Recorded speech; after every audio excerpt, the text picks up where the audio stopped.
Hello everyone again, मैं कपिल गौतम स्वागत करता हूं आप सबका आपके अपने एजुकेशन प्लेटफॉर्म दक्षिणा ई क्लासरूम पर।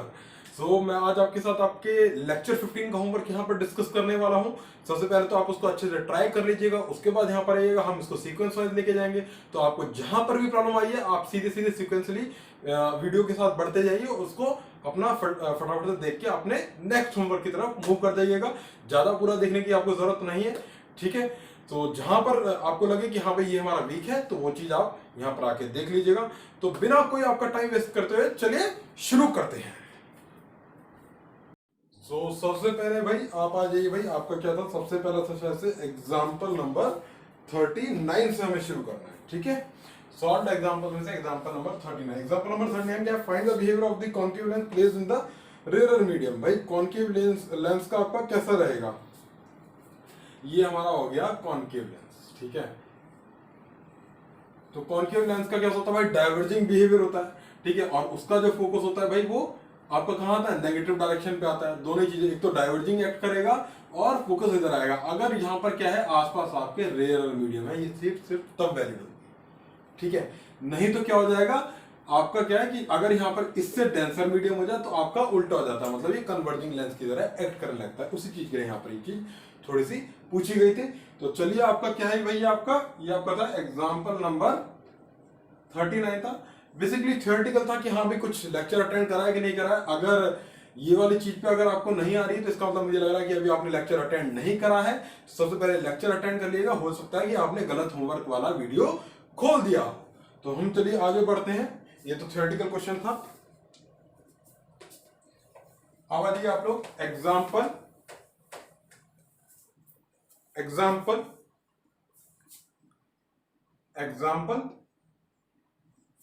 पे। एग्जाम्पल 40 पे आ जाइए। Show that the factor does not depend upon which surface of the lens light strike first, ठीक है। भाई देखो, कोई भी, जैसे कि मैं लेंस बना लेता हूँ कोई भी रैंडम, भाई उसका एक ये सरफेस हो सकता है और उसका ये भी हो सकता है। तो यहाँ पर आपका क्या हो गया, ये आपका हो गया R1, ये आपका कितना हो गया, ये हो गया आपका R2, ठीक है। तो जैसे यहाँ से आपकी लाइट जा रही होती है, तो अगर मैं इसकी फोकल लेंथ की बात करता हूँ आपकी, तो फोकल लेंथ के लिए फॉर्मूला क्या हो जाता है भाई, mu of the lens divide bye, अगर म्यू ऑफ द मीडियम है तो divide by mu of the medium, जो यहाँ पर और यहाँ पर मैं दोनों जगह सेम ले रहा हूँ, ठीक है। -1 बाय क्या होता है R1 -1 बाय आपका क्या होता है R2 हो जाता है, ठीक है। क्या होता है 1 बाय R1 -1 बाय R2। भाई ये कब है, जब आपकी लाइट है इस साइड से जा रही है, इस साइड से। अब इधर से भी जा सकती है, तो इधर से जाने के लिए भाई फॉर्मूला क्या बन जाएगा, वही चीज बनेगी म्यू एल। भाई लेंस का तो वही चीज बनेगी क्योंकि लेंस वहीं से आती है, म्यू मीडियम -1 क्या हो जाएगा 1 बाय R2, क्योंकि R2 पे ये पहली बार स्ट्राइक कर रहा है, -1 अपॉन में R1, ठीक है। एक तरीके से पहले फोकल लेंथ आपकी कहां थी, इस साइड में थी, आपकी बाद में फोकल लेंथ कहां जाएगी, इस साइड। भाई रेज आने वाली इस साइड से आने वाली इधर ही कन्वर्ट होगी ना, इधर की थोड़ी होगी, ठीक है। और इधर से आने वाली इधर कन्वर्ट होगी। तो आपका क्या है कि सिर्फ साइन का गड़बड़ है। इधर अगर ये आपका प्लस में है तो ये आपका क्या है, ये नेगेटिव है। भाई ये अगर प्लस है, ये आपका नेगेटिव है, ठीक है। और दोनों के अंदर भाई किस चीज का है, दोनों के अंदर फर्क किस चीज का, सिर्फ साइन का फर्क है, मैग्नीट्यूड आपका सेम ही रहेगा। वही चीज इसने बस यहां पर पूछी गई थी और सिंपल सी चीज थी, मेरे ख्याल से आप सबको समझ में आ गया होगा, ठीक है। आगे बढ़ते हैं।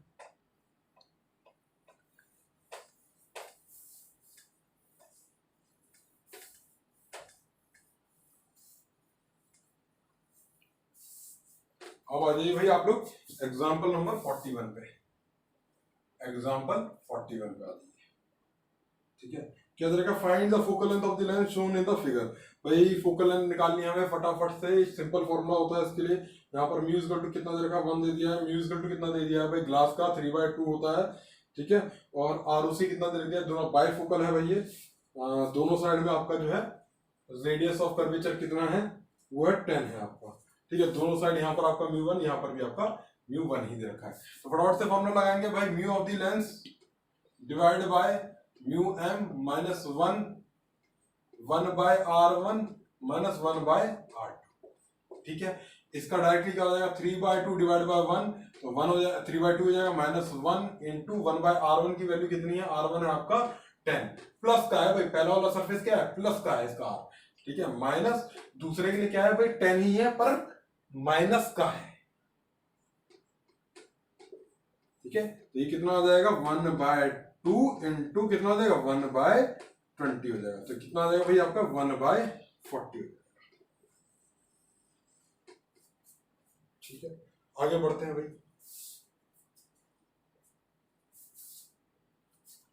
uh, 42 एग्जाम्पल देखते हैं।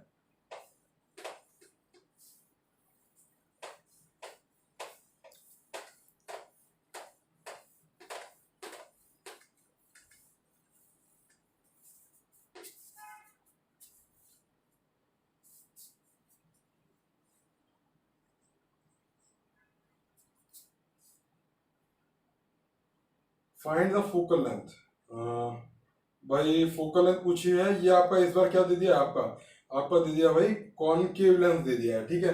तो भाई वैसे तो फॉर्मूला फिर मैं डायरेक्टली इसको करता हूँ, वही आ जाएगा 3/2 डिवाइड बाय 1, तो 3/2 हो जाएगा -1, यहाँ पर 1/r1 की वैल्यू, क्योंकि ये कॉनकेव है, पिछले जैसा ही क्वेश्चन है पर यहाँ पर कैसा है कॉनकेव है, तो r1 की वैल्यू कैसे हो जाएगी, r1 की वैल्यू पहले नेगेटिव हो जाएगी, -1 दूसरे वाली की क्या हो जाएगी पॉजिटिव हो जाएगी, तो यहाँ पर आपका आंसर क्या आने वाला है, तो यहाँ पर आपका आंसर आने वाला है आपका नेगेटिव 1/-20, तो कितना आ जाएगा ये 1/-40, एफ की वैल्यू कितनी आ जाएगी -40 आ जाएगी, और कॉनकेव के लिए होती भी वही है, ठीक है। चलिए इसको फटाफट से छाप लीजिएगा, और छोटे छोटे से क्वेश्चन है।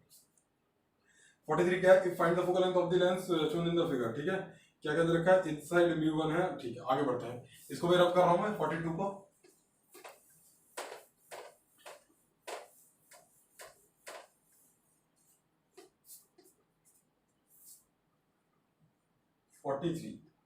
ठीक है।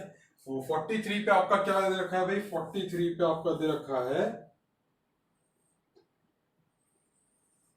इस तरीके का बना है, चांद जैसा एक है, तो भाई रेडियस ऑफ कर्वेचर किसका, इसका कम है, कितना है इसका 20 दे रखा है, 20 इंग्लिश में, इसका रेडियस ऑफ कर्वेचर 60 दे रखा है, म्यू कितना दे रखा है वही 3/2 मतलब ग्लास का, इधर आपका कितना है म्यू 1 है, इधर भी आपका म्यू कितना है वो 1 है, 1 ठीक है।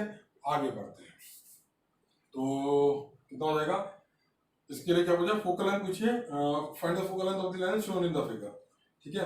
If the light is incident from left side और if the light is incident from right side, तो दोनों तरफ से इसने एफ पूछा है भाई, वैसे तो सेम ही आने वाला है भाई, हमने क्या है अब सबसे पहले वाले एग्जांपल में हमने प्रूव करा था, बस आपका क्या है इस बार फोकल लेंथ पहले इधर आता है बाद में इस साइड आ जाता है, और कुछ भी फर्क आपका नहीं पड़ता है इसमें, ठीक है। तो फटाफट से कर लेते हैं भाई, इसको क्या दे रखा है 1/μ of the lens divide by mu of the medium तो 1 ही है, तो डायरेक्टली मैं फॉर्मूला लिखता हूँ 3/2 अपॉन 1 माइनस 1/r1 कितना हो जाएगा भाई, r1 आपका नेगेटिव होगा यहाँ पर 1/r1 क्योंकि लेंस इस साइड है, और दूसरा क्या हो जाएगा वो भी नेगेटिव होगा -20 हो जाएगा भाई, कितना आ जाएगा इसका 3/2 माइनस कितना हो जाएगा, ये आपको हो जाएगा 1/2 हो जाएगा, ठीक है, और 1/2 इंटू कितना हो जाएगा भाई ये आपको हो जाएगा 1/-60 1/20, तो 1/-60 1/+20 कितना हो जाएगा 60 -1 + 5, ये हो जाएगा ना, तो 4/60 मतलब 4/60 का मतलब कितना आ गया 1/15 आ गया, और ये कैसा आएगा ये पॉजिटिव आएगा, कुछ गड़बड़ तो नहीं है, 4/60 20 नहीं, मैंने यहाँ पर गड़बड़ कर दिया है, 23 जो होता है यहाँ पर 3 आएगा, -3 + यहाँ पर कितना आएगा 2/60 मतलब कितना आएगा 1/30, ठीक है, 1/30 कैसा आएगा पॉजिटिव का आ जाएगा, तो ठीक है, इसको हम कर देते कितना आ गया 1/60, इसका मतलब एफ की वैल्यू कितनी आई, एफ की वैल्यू 60, ठीक है। फॉर्मूला लगा के देखोगे ये आपकी चीज फिर से वैसे की वैसी आ जाएगी, जब हम यहाँ से देखेंगे तो आपका ये क्या हो जाएगा 20 पहले से ही पॉजिटिव हो जाएगा, अगर मैं करके देता हूँ तो 3/2 - 1 भाई, अगर रेज आपकी इस साइड से आए तो जरा देख लो कितना हो जाएगा 1 बाय कितना इधर से आया 20 कितना 20 पॉजिटिव होगा, माइनस 16 कैसा है पॉजिटिव है, ये हो गया भाई। डायरेक्टली पहले यही चीज आ गई फिर से हमारे पास, तो यही चीज आ गई तो f फिर से क्या आएगा 60 आएगा। ये मैंने पहले वाले एग्जांपल में आपके बता भी दिया था। चलिए फिर से देख लीजिएगा, यहाँ पर ये चीज प्रूव भी हो जाती है एग्जांपल के साथ में। इसी के साथ हम आगे बढ़ते जाएंगे फटाफट से। अब कौन सा क्वेश्चन आएगा भाई, कौन सा था 43। 44 पे आते हैं भाई। 44 पॉइंट ऑब्जेक्ट इज प्लेस्ड, लिखा था इसमें दोनों पार्ट हो गए थे। 44 सबसे पहले रीड आउट कर लीजिए, मैं इसको रब करता हूँ।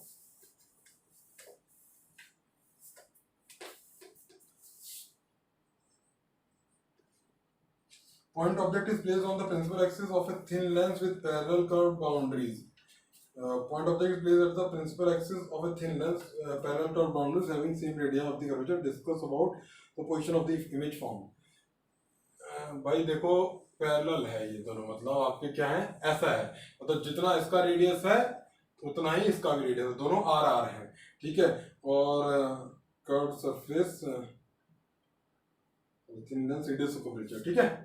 इसके कहीं प्रिंसिपल एक्सिस पे यहाँ पर जैसे कि कोई ऑब्जेक्ट रख दिया है, तो यहाँ से अगर कोई इसको देख रहा है तो पूछा है कि कहाँ पर दिख रहा होगा भाई इसका जो रेडियस ऑफ करे, भाई एक तो थिन है, ये चीज ध्यान रखना, क्या दे रखा है थिन है, तो इससे क्या है कि कोई भी डिस्प्लेसमेंट होने नहीं वाला, जैसे स्लैब से कई हो जाता था। और इसका जो फोकल लेंथ है वो आपका क्या होने वाला है भाई, ये मैंने कल के लेक्चर में कल के होमवर्क में आपको प्रूव करा हुआ है। इसका जो फोकल लेंथ होता है वो हो जाता है भैया, इसका पावर हो जाता है 0, फोकल लेंथ हो जाता है इनफाइनाइट, ठीक है। मतलब कि कोई भी शिफ्टिंग नहीं करने वाला इधर से उधर, जैसा आपका पतली सी ग्लास स्लैब एक्ट करती ना वैसा ही एक्ट करेगा ये, ठीक है। कहो तो प्रूव भी कर सकते हैं भाई, वहां पर क्या आएगा 1/r1, दोनों एक ही साइन के हैं, minus 1/r2, r1 equal to r2, तो क्या हो जाएगा भाई ये हो जाएगा आपका 0, ठीक है। और ये 0 हो जाएगा तो आपका फोकल लेंथ क्या हो जाएगा, फोकल लेंथ हो जाएगा इनफाइनाइट। इनफाइनाइट का मतलब आपका जो है 1/v, जो आपका 1/v minus 1/u equal to क्या आएगा 0 आएगा, 1/v इक्वल टू क्या आ जाएगा 1/u आ जाएगा, इक्वल टू क्या आ जाएगा 1/u आ जाएगा, ठीक है। इतनी सी चीज थी। तो हमारा कौन सा था 44 क्वेश्चन था। अब आते हैं फटाफट 45 क्वेश्चन पे आते हैं।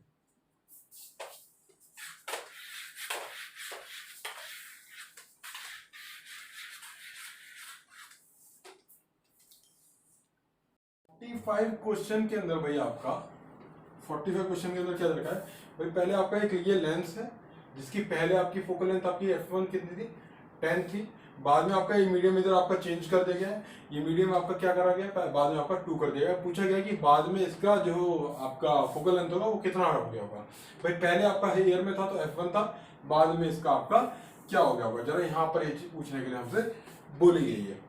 इसका चलो करना शुरू करते हैं। 1 एक तरीके से, हाँ सॉरी म्यू2 भाई, हम क्या करेंगे पहले इस पे सरफेस पे आपका रिफ्लेक्शन लेंगे, इमेज 1 बनाएंगे, दूसरे पे लेंगे इमेज 2 बनाएंगे, और आपका फोकल लेंथ कहाँ पर होती है भाई, जहां पर आपकी इनफाइनाइट से आने वाली रेज कन्वर्ज हो जाए। तो हम जरा फॉर्मूला लगाना शुरू करते हैं भाई, मान लेते हैं ये आपका म्यू ऑफ दी लेंथ है, ये आपका r1 है, r1 और r2 में अलग अलग ले रहा हूँ, आपका r2 इक्वल टू कितना है वो 20 है, ठीक है भाई। दे नहीं रखा है बायफोकल है तो मैं लूंगा भी नहीं, और उसके बिना ही ये क्वेश्चन हो जाएगा, आप देखिएगा। म्यू ऑफ द लेंस है तो mu of the lens divide by आपका क्या हो जाता है म्यू1, sorry mu of the lens divide by v, इसको मैं v1 का नाम दे रहा हूं, माइनस, ठीक है। आपका क्या हो जाएगा भाई, आपका हो जाएगा ये तो आपका इस साइड का 1 ही है, तो 1/u is equal to mu L minus 1/r1 आ गया, ठीक है। और इसकी वैल्यू आपकी क्या होने वाली है, इसकी वैल्यू होने वाली है 0, क्योंकि u इक्वल टू क्या है आपका इनफाइनाइट से रेज आ रही है आपकी, ठीक है। तो क्या हो जाएगा mu L by v1 is equal to mu L minus 1/r, ठीक है। अब दूसरे सरफेस पे लेंगे, दूसरे सरफेस के लिए ये जो आपका क्या हो गया एक तरीके से ऑब्जेक्ट का काम करेगा, ये वाला जो v1 आया, तो हम लगा देते हैं जरा 2 क्या आ जाएगा v2 आ जाएगा। ये v2 आपकी क्या है फाइनल इमेज है, यही आपकी क्या है एक तरीके से फोकस भी बताएगी भैया फोकस कहां पर है। Is 2/v2 mu of the lens upon में क्या आ जाएगा भाई, अपॉन में आपका आ जाएगा, अपॉन में आपका आ जाएगा v1, क्योंकि ये एक तरीके से क्या है ये आपका u की तरह एक्ट हो रहा है इस समय, ठीक है। इज इक्वल टू, बहुत ध्यान से लिखनी पड़ेंगी ये चीजें, 2 माइनस म्यू एल अपॉन में क्या आ जाएगा भैया, अपॉन में आ जाएगा आपका 8। ठीक है, ये चीज होगी। अब जरा यहाँ पर एक चीज देखेंगे अगर आप, तो इन दोनों को आप क्या कर लीजिए, इन दोनों का आप ऐड करने का काम कर लीजिए। ठीक है, लेफ्ट हैंड साइड और राइट हैंड साइड को ऐड करेंगे तो हमारे पास क्या देंगे भाई, ये दोनों तो कैंसिल आउट होने वाले हैं। ठीक है, आएगा क्या भैया, 2/v2 इज इक्वल टू क्या आएगा, म्यू एल माइनस 1/r1। ठीक है, plus 2 minus mu L bye r2। ठीक है, अब ये वाली जो चीज है, ये जो बक्से में मैं बना रहा हूँ, इसको थोड़ा सा और अच्छे से लिखते हैं ताकि हमारी चीजें, क्योंकि हमारे पास क्या है, F1 इक्वल टू होता क्या है भाई, F1 जो आपका होगा वो ऐसा कुछ रहा होगा, म्यू एल माइनस 1 अपॉन में R1 माइनस 1 अपॉन में R2, कुछ ऐसा रहा होगा। तो अगर मैं यहाँ पे इसको कुछ ऐसे सजाने लगूं कि मैं इसका कुछ यूज कर पाऊं जिसकी वैल्यू मेरे पास क्या है, एक तरीके से इसकी वैल्यू 1/f के इक्वल है, और वो कितनी है, 1/10 है प्लस के साथ में। तो जरा हम देखते हैं भाई, अगर मैं इसको 2 को 1 + 1 लिख दूं, ठीक है, तो इसको जरा करने की कोशिश करते हैं भाई, म्यू एल माइनस 1 अपॉन में R1, ठीक है, plus 1 minus mu L bye R1, और 1 + 1 लिखा था और आपका R2 है, आपका क्या हो जाएगा, प्लस 1 अपॉन में R2। ये हो गया ना, 1 + 1 में 2 ही आ गया ना भाई, ये 1 और ये वाला 1 मिलके। ठीक है, इसका फायदा क्या होने वाला है, इसका फायदा ये हो जाएगा, म्यू एल माइनस 1 अपॉन में R1 माइनस 1 अपॉन में R2 आ जाएगा, प्लस 1 अपॉन में R2 आ जाएगा। इसकी वैल्यू तो हमारे पास डायरेक्टली कितनी है, 1/10 है। तो मैं इसको यहां पर घुमा के लिख रहा हूं, ऊपर की साइड यहां लिखूंगा।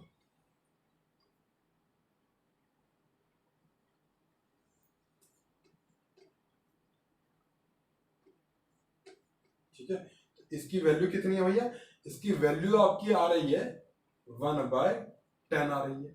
ठीक है, और 1/R2 की वैल्यू कितनी आ रही है भैया, R2 आपका कैसा है, R2 आपका है नेगेटिव, प्लस के साथ है, और ये ठीक है, ये कितनी आई भाई इसकी वैल्यू, इसकी वैल्यू आई भैया आपकी प्लस 1/20। ये किसकी है, 2 अपॉन में V2 की वैल्यू आ रही है भाई। ये किसकी वैल्यू है भाई, यहीं से शुरू करा था ना, इसके बाद हमने ये स्टेप लिया, ये स्टेप लिया, ऐसे से गए, तो ये आपकी इज इक्वल टू किसकी वैल्यू, 2 अपॉन में V2 की वैल्यू। V2 यहां से कितना आ रहा है, V2 आपका आ रहा है 40। इसका मतलब यही आपकी क्या हो जाएगी, फोकल लेंथ, क्योंकि आपकी इनफाइनाइट से आने वाली रेंज यही आपकी कन्वर्ज भी इसी तरीके से हो जाएगी। ठीक है, इस तरीके से आपका होता है। मेरे ख्याल से काफी चीज आपको समझ आई हुई। इसका एक और मेथड जो है वो शायद अगर आपको थ्योरी बताई गई होगी तो पॉसिबल होता है। पहले तो इस चीज को फटाफट से देख लीजिएगा। इसका सेकंड मेथड मैं बताऊंगा, सेम ही है, काफी कुछ सेम ही रहेगा, काफी कुछ तो हटाते हैं इसको।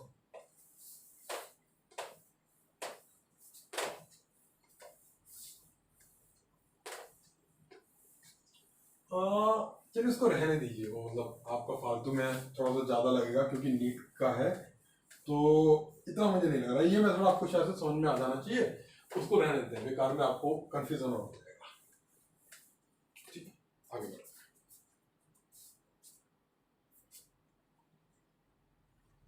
बेसिकली पावर से करने की कोशिश कर रहा था, लेकिन वो मुझे पता नहीं है कि अभी आपको फॉर्मूला बताया गया।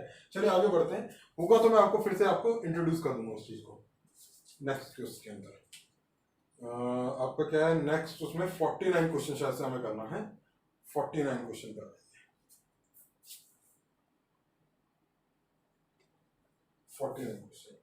An extended real object of size 2 centimeter is placed perpendicular to the principal axis converging length, so 20 cm. The distance between object and length is 30.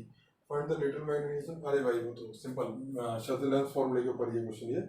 2 centimetre perpendicular principal axis converging focal length, ठीक है, इतनी आपकी the distance between object, ठीक है। 1/v minus 1/u is equal to क्या होता है, 1/f होता है। आपका किस में होता है, लेंस के अंदर होता है। ठीक है, तो बोला गया है कि भाई आपकी v निकालो सबसे पहले, तो 1/v कितनी हो जाती है, u कितना है -30 दे रखा है, f की वैल्यू कितनी है, f की वैल्यू है 20 है। ठीक है। तो यहाँ से v की वैल्यू कितनी आ जाएगी भाई, यहाँ से v की वैल्यू 1/20 माइनस 1/30, जरा कर देते हैं फटाफट से 60, तो 1/60 आ जाएगी इसकी वैल्यू 1/v की। v इक्वल टू कितना आ गया भाई, v इक्वल टू आपका आ गया 60। अच्छा, इसके अंदर मैग्निफिकेशन का जो फॉर्मूला होता है लेंस के अंदर वो होता है v/u, ठीक है। ये आपको होता है height of the image upon height of the object. मेरे ख्याल से सारी चीजें निकल के सामने आ सकती हैं। क्या बोलते हैं, find the lateral magnification produced by the lens, ठीक है। Find the height of the image, magnification भाई निकल जाएगी 60 अपॉन में 30 आएगी, 2 आएगी इसकी वैल्यू, तो ठीक है इसकी वैल्यू आएगी 2, और हाइट ऑफ द इमेज कितनी होगी, ट्वाइस हो जाएगी, तो आपकी क्या आ जाएगी 4 हो जाएगी। Find the change in the lateral magnification if object is brought closer to the lens by 1 mm along the principal axis, ठीक है। अब मतलब प्रिंसिपल एक्सिस के अगर आप 1 mm पास में लेके जाएंगे तो आपका लेटरल मैग्निफिकेशन मतलब उसकी हाइट कैसे इंक्रीज हो सकती है, ठीक है। तो जैसे कि अगर हम जानते हैं कि भाई अगर हम एक लेंस में जैसे इधर या उधर ऑब्जेक्ट को लेके जाते हैं तो मैग्निफिकेशन आपकी चेंज होती है, और अगर इसको हम इधर से उधर लेके जा रहे हैं तो उसकी क्या है मैग्निफिकेशन, आप ये चीज समझिएगा कि अगर हम इधर से उधर लेके जा रहे हैं तो उसकी मैग्निफिकेशन चेंज हुई है। मैग्निफिकेशन चेंज होने का मतलब क्या है, आपकी height of the image change हो रही है। Height of the image change होने का मतलब कि उसकी हाइट में भी कुछ ना कुछ इमेज में वेलोसिटी आ गई होगी। तो पूछा क्या है, find the change in lateral magnification if the object is brought closer to the lens by 1 mm along the principal axis, ठीक है। चलिए इसको करने का कोशिश करते हैं,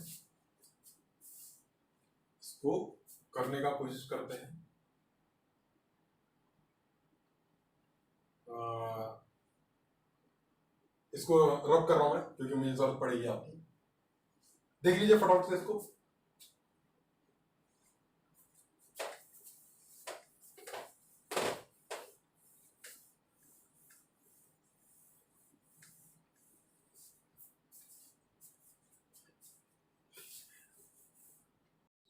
ml आपको पता है भाई, ml आपको पता है कितना होता है भाई, ml आपका क्या लेटरल एक तरीके से क्या है मैग्निफिकेशन है, तो कितना हो जाएगा भाई आपका, ये आपका हो जाएगा v/u। इस केस के अंदर v/u की वैल्यू कितनी है भाई, v/u की वैल्यू कितनी है, v कितना है +60 अपॉन में -30, तो कितना हो जाएगा 2 वैल्यू हो जाएगा। अच्छा, अगर मैं u को इधर लेके चला जाऊं, u ml = v हो गया, ठीक है। दोनों साइड में मुझे डिफरेंशिएशन करता हूँ विद रिस्पेक्ट टू u, तो कितना हो जाएगा dml बाय, भाई पहले तो du/dt, तो ये क्या हो जाएगा, ये तो ml आ जाएगा भाई, पहले dml by dt into u = क्या आएगा dv/du हो जाएगा। अच्छा, ये जो dv/du होता है ये आपको सबने बताया होगा कि ये आपका हो जाता है ये v square by u square हो जाता है, ठीक है। एक तरीके से क्या होता है, ये आपका लॉन्जिट्यूडिनल मैग्निफिकेशन की बात होती है, मतलब इस डायरेक्शन के अंदर, जैसे dv मतलब छोटा सा चेंज इन इमेज विद छोटा सा चेंज इन ऑब्जेक्ट, मतलब ऑब्जेक्ट अगर आपका ऐसे पड़ा हो लेटा हुआ, तो इसके अंदर जो इसका फॉर्मूला आता है v square by u square आता है, ठीक है। तो जब हम इसका करना शुरू करते हैं, ml की वैल्यू हमारे पास कितनी है भाई, ml की वैल्यू है ये -2, ठीक है। dml/dt सॉरी du, गलती से मैंने dt लिख दिया, ठीक है, du। तो dml एक्चुअल में हमें निकालना है small change in longitudinal magnification, ठीक है, लिटिल मैग्निफिकेशन। तो इसको देख लेते हैं भैया, dml अपॉन में क्या आ जाएगा यहाँ पर du, इसको हम ऐसा करते हैं। u की वैल्यू कितनी है भाई, u आपका कहाँ पर है, u है एक तरीके से -30 पर है, ठीक है। u कितना है भाई मेरे पास, u है मेरे पास -30 पर। dv/du एक तरीके से कितना हो जाएगा भाई, ये आपका हो जाएगा v स्क्वायर बाय स्क्वायर 4 हो जाएगा ये आपका, ठीक है। dml/du इंटू -30 = 4, यहाँ कितना 6 हो जाएगा ये आपका, ठीक है। इसको जो लेके जाएंगे, दिस एम्प्लाइज दैट dml, और तो कैलकुलेशन नहीं भैया, कितना हो जाएगा 6 अपॉन में -30 इंटू du, चेंज इन इसके कितना हो गया था वो आपको दे रखा है, कितना 10⁻⁻1 दे रखा है, ठीक है। तो ये कितना हो जाएगा भाई आपका, ये आपका हो जाएगा 0.02 विद माइनस साइन के साथ, ठीक है। तो चेंज इन लेटरल मैग्निफिकेशन कितना हो जाएगा भाई, इतना हो जाएगा। सो आई होप कि आपको ये वाला क्वेश्चन बहुत अच्छे से समझ में आ गया होगा, ठीक है। सिंपल आपकी कैलकुलेशंस थी। तो 49 क्वेश्चन इसी के साथ हमारा खत्म होता है। इसको फटाफट से देख लीजिए। अब आपका शायद से नेक्स्ट क्वेश्चन क्या होगा, नेक्स्ट क्वेश्चन आप आ जाइए सेल्फ प्रैक्टिस प्रॉब्लम्स पे, प्रॉब्लम नंबर 23 को। ठीक है, सेल्फ प्रैक्टिस प्रॉब्लम पे प्रॉब्लम नंबर 23। मैं भी जरा इसको फटाफट से देख लेता हूँ।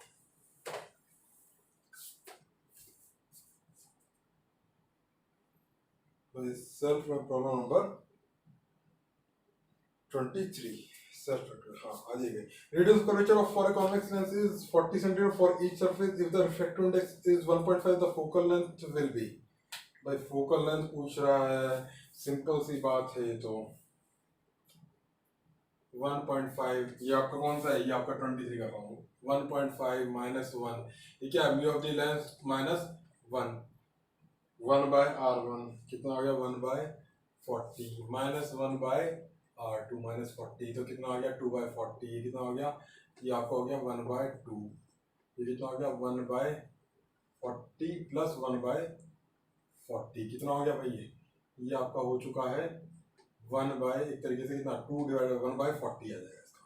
ये आपकी क्या आ जाएगी, ये आपकी आ जाएगी 1/f की। एफ कितने आ गया, एक तरीके से 40 आ गया आपका यहाँ से।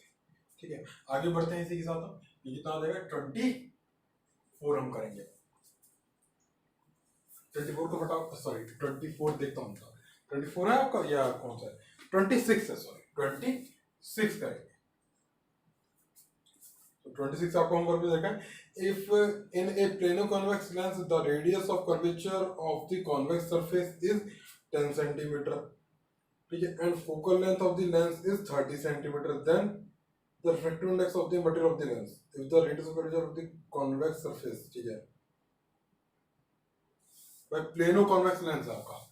प्लेनो कॉन्वेक्स लेंस मतलब कुछ ऐसा है। ठीक है, और क्या बोला गया भाई, इतना हो गया, इतना हो गया। Plano convex lens convex surface is, ठीक है, इसका भाई इसका कितना है रेडियस, इसका भाई 10 दे रखा है, 10 सेंटीमीटर। ठीक है, फोकल लेंथ कितनी दे रखी है,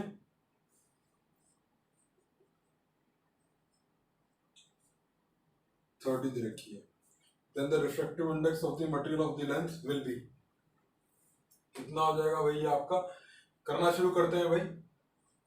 mu of the lens minus 1/r1 minus 1/r2 is equal to क्या हो जाता है भाई आपका, ये आपका हो जाता है 1/f। Mu of the lens वही शायद से हमें निकालना है इसके अंदर। ठीक है, 26 है ना, म्यू ऑफ द लेंस निकालना है, तो वही करते हैं। Mu of the lens minus 1, r1 क्या हो जाएगा भाई आपका, r1 तो 1/10 है, और r1 10 आ गया। 1 में r2 आपका क्या है, मतलब r2 तो आपके लिए क्या हो जाएगा, इसका इनफाइनाइट हो जाएगा, 1 में इनफाइनाइट हो जाएगा। Is equal to 1/f। f की वैल्यू कितनी है, f की वैल्यू है आपकी कितनी रखी थी 30। ठीक है, पॉजिटिव है वो भी, तो इसको फटाफट से कर लेते हैं। Mu of the lens minus 1 में 10 इज इक्वल टू 1 में 30 है। ठीक है, तो ये आपका क्या हो जाएगा भाई,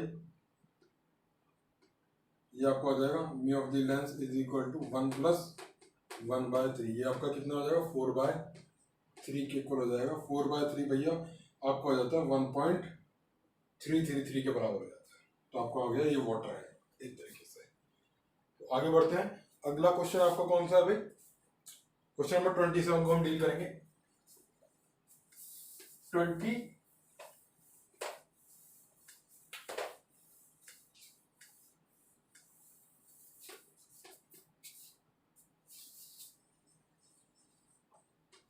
27 को हम डील करेंगे भाई। क्या रखा, the correct direction of the emergent beam will be as shown in figure. The correct direction of the emergent beam will be, भाई देखो इसके अंदर बोला गया है the slit of the corner illuminated the equal to the focal length. भाई जब focal length पे अगर आपका ऑब्जेक्ट रखा होता है तो आपकी उसकी इमेज इनफाइनाइट पे चली जाती है, मतलब आपकी रेज क्या हो जानी चाहिए, पैरेलल हो जानी चाहिए, तभी इनफाइनाइट पे आपकी इमेज बनती है। तो आपका क्या एक तरीके से सेकंड डायग्राम सही है, तो इसका मतलब आपका क्या हो जाएगा, थर्ड ऑप्शन आपका सही हो जाएगा। ठीक है, जस्ट यहाँ पर देख लेना 2 ऑप्शन में 3 दे रखा है और 3 ऑप्शन में 2 दे रखा है, यहाँ पर बस गड़बड़ हो जाएगी, नहीं तो आपकी कोई भी गड़बड़ नहीं होगी। ठीक है, सिंपल सी बात थी। तो 27 क्वेश्चन मुझे नहीं लग रहा है बहुत ज्यादा, इससे ज्यादा एक्सप्लेन करने की आपको जरूरत है। 29 बाजी, a thin convex lens of refractive index 1.5 has focal length 15 centimeter in air. When lens is placed in liquid of refractive index 4/3, its focal length will be. When the lens is placed in liquid, when the lens is placed in liquid, इसको 29 question कर देते हैं जरा। refractive index 4/3, its focal length will be.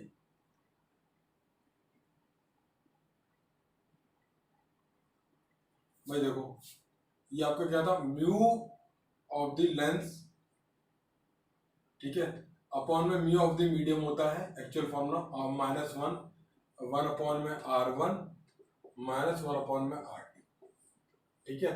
इसकी value क्या थी भाई, focal length इसकी थी 50, 1/50। अब यहाँ पर क्या हो गया, म्यू ऑफ द लेंस तो आपका सेम ही रहेगा, म्यू ऑफ द मीडियम क्या है वो आपका चेंज हो चुका है। यहाँ पर क्या था, म्यू ऑफ द मीडियम आपका 1 था पहले मैं यहाँ पर क्या लिख रहा हूँ, 1 ही डाल रहा हूँ, डायरेक्ट इस फॉर्मूला का यूज कर रहा हूँ यहीं पर ही, सेकंड स्टेप में नहीं जा रहा हूँ।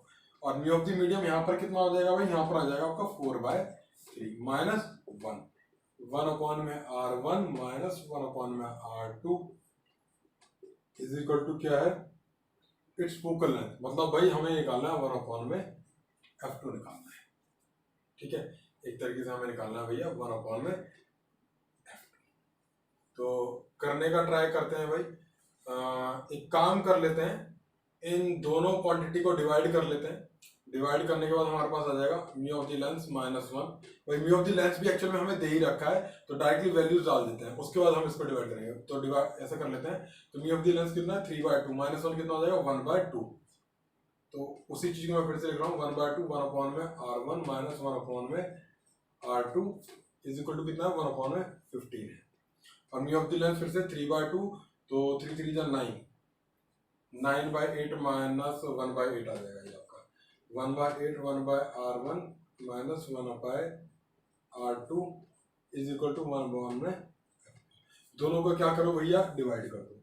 डिवाइड करने के बाद क्या आ जाएगा, डिवाइड करने के बाद हमारे पास ये होंगी भाई, ये दोनों तो कट आउट हो जाएंगे, 8/2, this implies that 8/2 is equal to F2 upon में 50। तो कितना आ जाएगा, F2 एक तरीके से क्या आ गया 4 × 15, ये आ गया आपका 60, ठीक है। ऑप्शन रखा है सी आपका ऑप्शन। आगे बढ़ते हैं भाई आपके, अब आ जाइए आप लोग, एक्सरसाइज F पे आ जाइए, एक्सरसाइज 1 के F पे। हम शुरू करेंगे F1 से।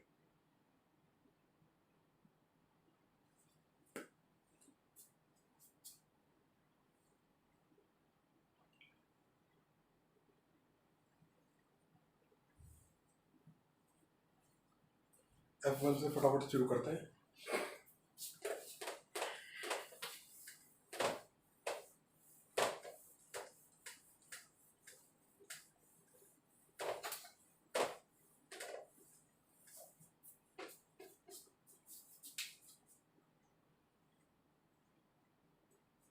क्या रहा भाई, a convex lens is dipped in a liquid whose refractive index is equal to the refractive index of the lens, then its focal length will। भाई आपका जो है कि एक तरीके से लेंस के बराबर का ही जो है आपका इधर उधर आपका मीडियम का हो जाए, तो वहां पर क्या होता है भाई, फॉर्मूला आपको याद होगा, इसका फोकल लेंथ क्या होता है, mu of the lens divide by mu of the medium -1 होता है, 1 अपॉन में R1 प्लस 1 अपॉन में क्या होता है R2 होता है। अब जब ये दोनों हो गए आपके इक्वल, तो 1 -1 क्या हो जाएगा, ये आपका हो जाएगा 0, 0 इंटू दिस क्वांटिटी इज 0, ये आपका क्या हो जाएगा 0, आपका 1/f हो जाएगा।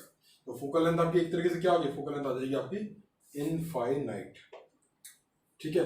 फोकल लेंथ आपकी हो जाएगी कितनी, इनफाइनाइट, 0 नहीं होगी फोकल लेंथ, बस यही गड़बड़ हो सकती है इसके अंदर। ये कल भी हमारा डिस्कस हुआ है, जैसे हवा के अंदर हमने क्या कर दिया, एक तरीके से लेंस बना दिया, तो रेज कहीं कन्वर्ट होंगी, सीधे निकल जाएंगी, इनफाइनाइट पे जाके मिलेंगी, एक तरीके से पैरेलल निकलेंगी ना, वही चीज बस यहाँ पर है। आपका F1 क्वेश्चन इसी के साथ भी खत्म होता है।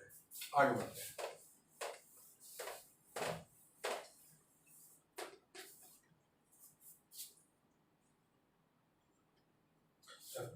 A biconvex lens with equal radii of curvature has refractive index 1.6. figure 1.6 focal length 10 cm. If the radius of curvature will be, its radius of curvature will be.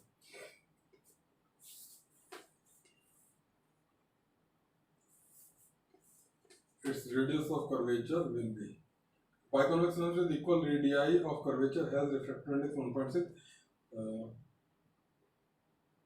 Okay ठीक है, देखो भाई बाइकॉन्वेक्स है तो म्यू ऑफ द लेंस -1, क्योंकि mu upon lens of one हो जाएगा 1 upon में R1, और R1 और R2 आपके जब सेम होते हैं तो सीधे सीधे मैं डायरेक्ट फॉर्मूला पे आता हूँ, क्योंकि बहुत बार घिस लिया है हमने ये 2 अपॉन में R1। इसकी वैल्यू कितनी दे रखी है भाई इसने, इसकी वैल्यू दे रखी है 1 अपॉन में 10। तो आपका म्यू ऑफ द लेंस 1.6 दे रखा है, 1.6 -1 कितना हो गया 0.6 आ गया इनटू 2/R1 इसको कितना है 10 है। इसको नीचे लेके आएंगे कितना हो जाएगा 1.2 डिवाइड बाय 2 6 12 10 आ जाएगा। सॉरी आई थिंक मैंने गड़बड़ कर दिया, 1 अपॉन में 10 था ये, इसको इधर लेके जाएंगे कितना आ जाएगा 1.2 इंटू 10 आ जाएगा, ये आपका आ जाएगा R1। R1 स्क्वायर कितना आया 12, ऑप्शन दे रखा है ठीक है, हो जाएगा सर। अब आ जाइए आप लोग भाई F5 पे।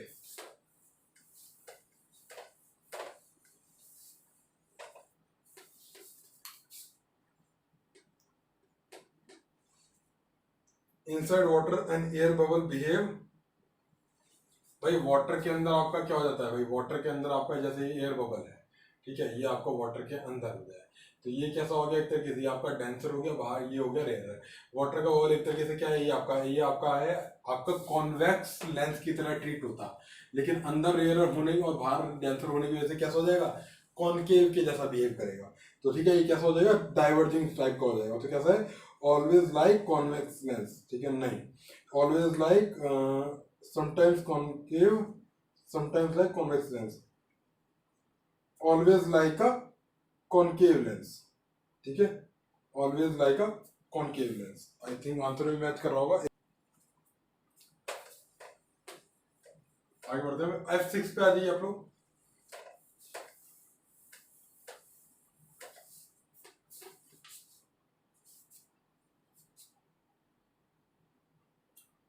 क्या भाई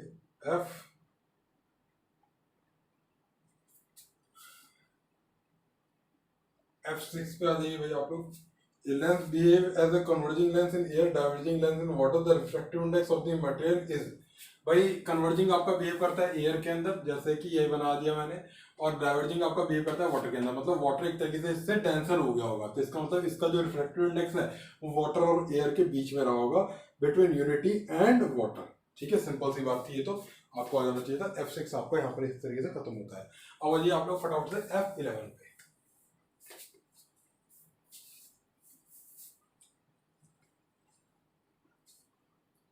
The ray diagram could be correct if। भाई वही है कि रे डायग्राम कब करेक्ट हो सकता है भाई, जब ये आपका डाइवर्जिंग के जैसा बिहेव करने लगे F11 के अंदर। और वो कब करेगा, जब आपका कॉन्वेक्स लेंस जो है, आपका बाहर वाला मीडियम जो है ज्यादा आपका डेंसर साबित हो जाएगा इससे अंदर वाले से, तो इस तरीके से आपका खत्म हो जाएगा बेटा।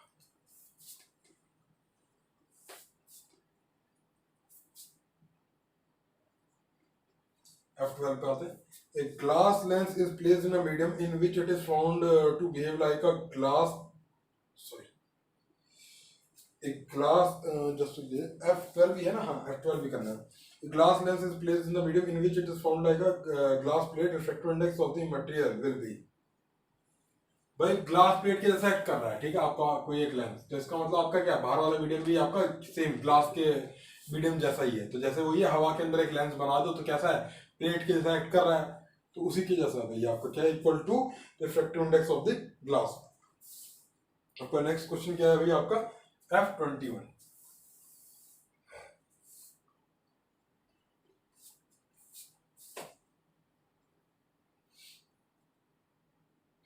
In the figure, an air lens of radii of curvature 10 centimeter is cut in a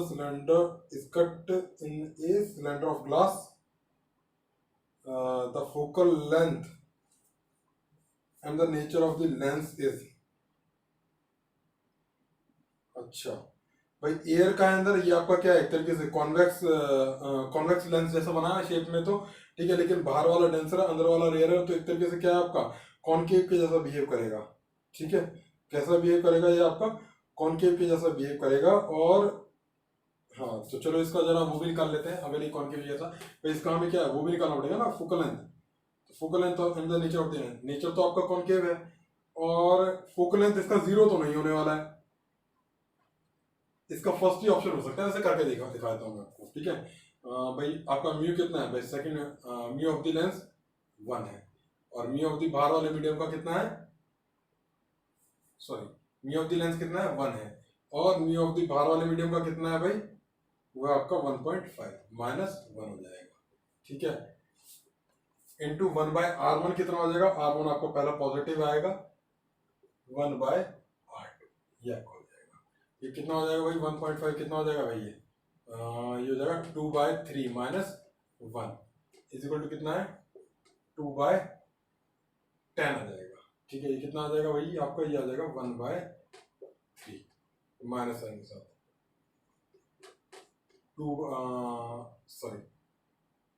sorry ये इक्वल टू नहीं था भाई, ये इक्वल टू नहीं, ये तो मल्टीप्लिकेशन में है ना। ये आपका किसका फॉर्मूला ड्राइवर है, 1/f के लिए हो रहा है सारा काम। कितना हो रहा है भाई, ये आपका हो रहा है 1f इक्वल टू कितना आ जाएगा यहाँ से -15 तो आ गया, ये ऑप्शन आ गया। लेकिन देखने की जरूरत नहीं थी, क्योंकि आपका क्या जीरो नहीं हो सकता, और कॉन्केव तो होने ही वाला है, इन्फिनिट भी नहीं हो सकता, लेंस के जैसा तो बिहेव करेगा ही, तो आपका इस तरीके से हो जाएगा। सो इसी के साथ ही हमारा आज का लेक्चर 15 का होमवर्क भाई खत्म होता है। आप लोग लगातार पढ़ते रहिएगा, आपका होमवर्क कंप्लीट करते रहिएगा, रेगुलरली करते रहिए इसको। ठीक है, लैग मत होने दीजिए ज्यादा, इसको बहुत अच्छे से करते रहिए। आपसे फिर मिलेंगे, तब तक के लिए अलविदा।